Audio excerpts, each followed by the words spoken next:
Welcome back to another Wednesday on the Pagan Perspective.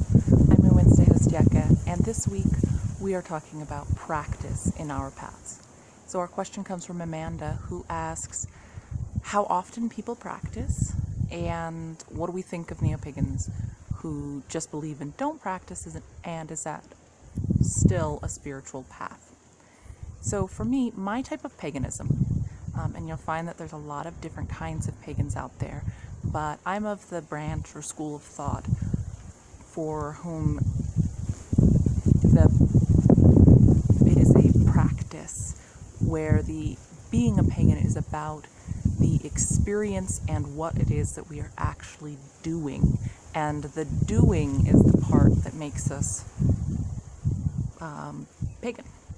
So I practice every single day. Every day I ground.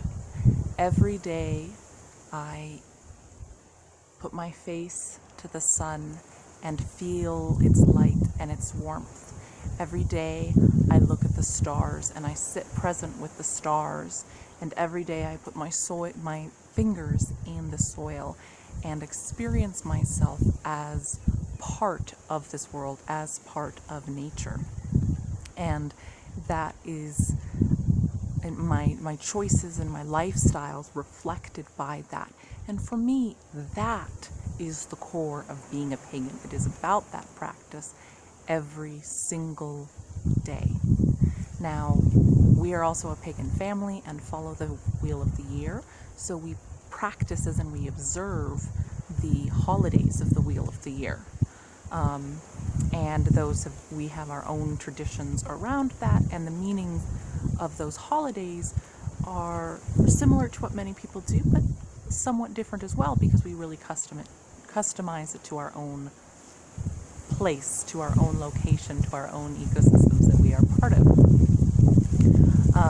And then in terms of practice, as in a magical practice, for me, magic is a form of intention. It is a tool that we can use, and it's a very broad umbrella term. We talk about a lot of different tools, whether that's meditation or intention work or journeying, path working, a lot of the different tools that we've talked about on this channel. Those are something that I don't necessarily do on a conscious level every day, but they are tools that I have in my metaphoric tool belt to use when I need. But the grounding, I suppose, is a tool, is magic, if you will, and that's something I do every day. In terms of what do I think of neopagans who don't practice and just believe, is that still a spiritual path? I don't worry about judging whether that counts as spiritual or not spiritual. It's none of my business, frankly, right? In terms of what they're going to call themselves. It could be useful in conversation to have common vocabulary to talk about it. But I don't personally, for me, see a point in trying to decide whether they are legit, are they real pagans, not real pagans, are they real spiritual? I don't care about that. I care about what values do we have in common, what can we share in common.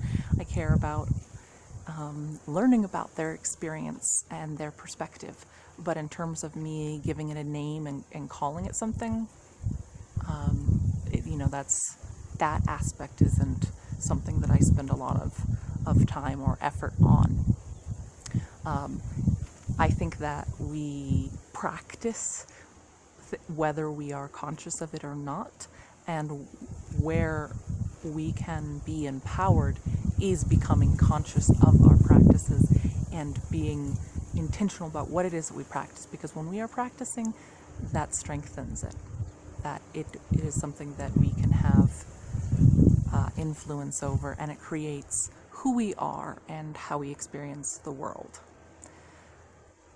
Okay, so I think that's this week. I can feel a couple raindrops. We have our monsoons coming in, and I don't know if you could pick that up on the recording or not, but there's thunder. So I'm going to go on in, and until next time,